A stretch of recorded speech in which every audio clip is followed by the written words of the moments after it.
Дулат Исабеков 1942 жылы 20 желтоқсанда оңтүстік Қазақстан облысы Сайрам ауданында туған. Ата-анасы өлді, оған құлағындағы нысанға байланысты Нысанбай деген ат қойған екен. Мәулен деген атасының Дулат деп қойыңдар деген сәлемінен соң екінші рет азан шақырып, атын Дулат деп өзгертіпті.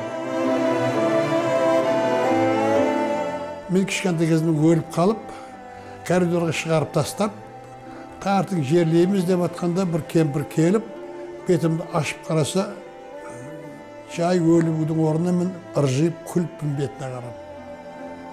Сол кезде барып, кемпір ойбай күміскілау мына балаң тірі ғой деп. Ана өлімге өздері мойын сұнған ғой енді, мен адам болмайды деп. Коридорда мүмкін таза ауа жұттым бекен. Шелекті мұз қатып атқан көрінеді дейді. Содан сол кезде барып шешем байқұшын жылаған. Ана жақта менің көрімді қазып дайындап қойып, адамдар жіберген баланы әкелсін деп. Арада бір-ақ сағат. Сонымен кемпір айтты, ойбай бала бармайым деп оды, тіріліп кетті деп. Бала кезде көргенің, сезгенің, білгенің өміріңе ең керек азығың. Құрттары жыбырлап жүрген ақырамаштың суын ішсең де, химикат білген алқаптан ит жүзім теріп жесең де, балалықты сағынып тұрасың.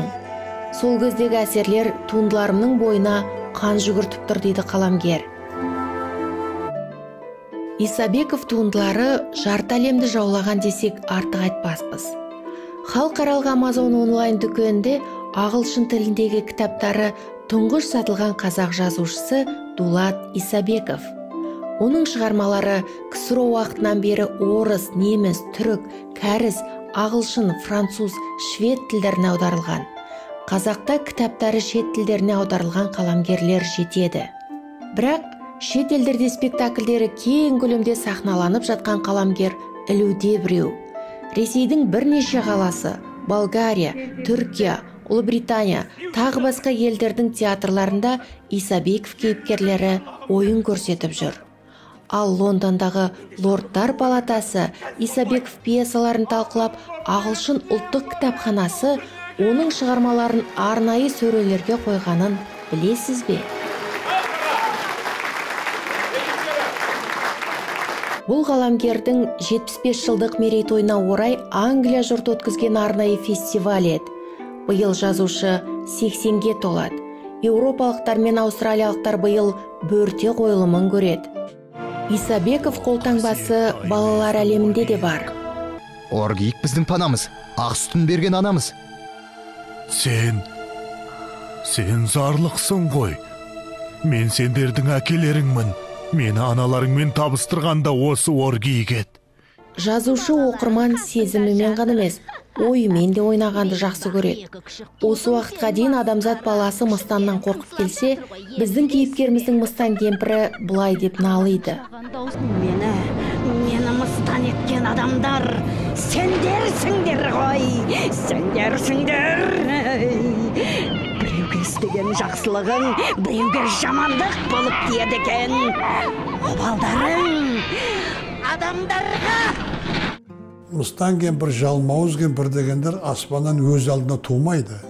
Ол адамның арасына шыққандар болады. Өте қара ниет, қара пиғылды адамдарды мыстан дейді. Мыстан қайдан пайда қылды?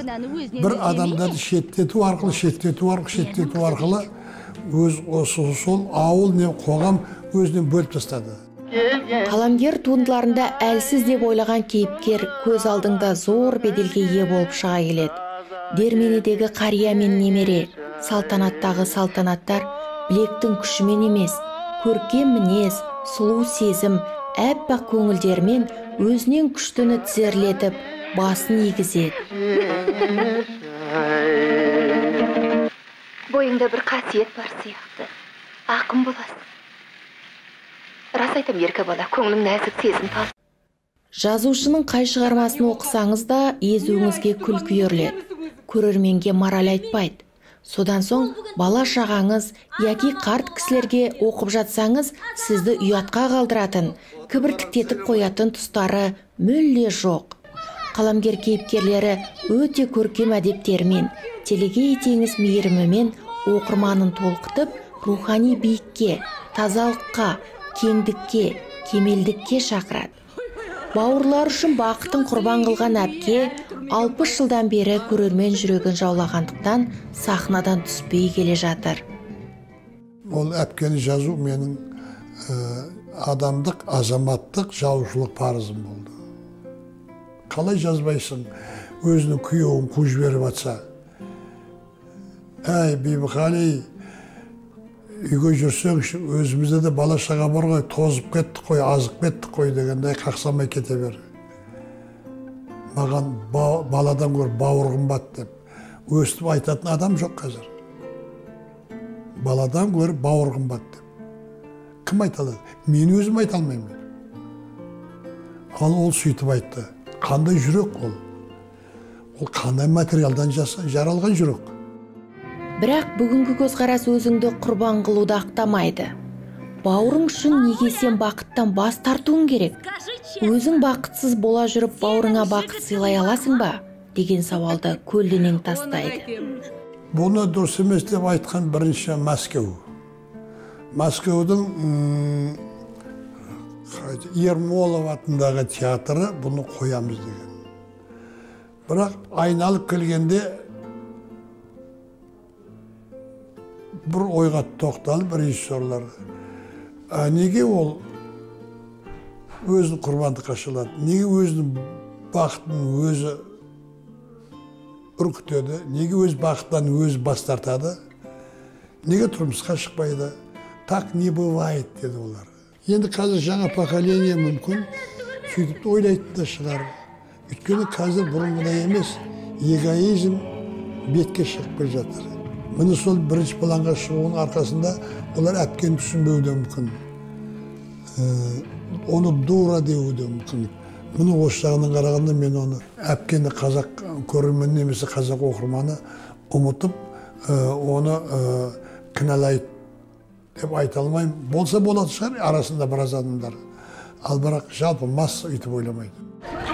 Қазақтың ерлікке де толы, көз жасқа да толы бұл қасиетін болашақ қабылдар-қабылдамасын білмеймін. Бірақ әпкені, жалпы Исабеков туындыларын болашақ құшақ жая қарсы алады деп кесіп айтуға болады. Өйткені оның шығармалары сондай мөлдір, сондай шынайы сипатталған.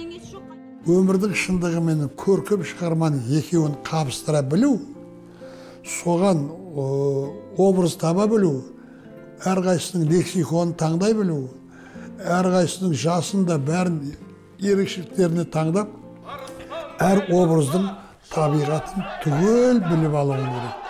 Юморсыз жазылған шығарма өміршең болмайды. Менің әдебиеттегі ұстаздарым бірі шетелдегі Эрих Мария Ремарк. Ремарк сияқты «Тени в раю» деген сияқты бір роман жазып кету арман. Қуатты қаламы бар адамға ұшақ керек емес.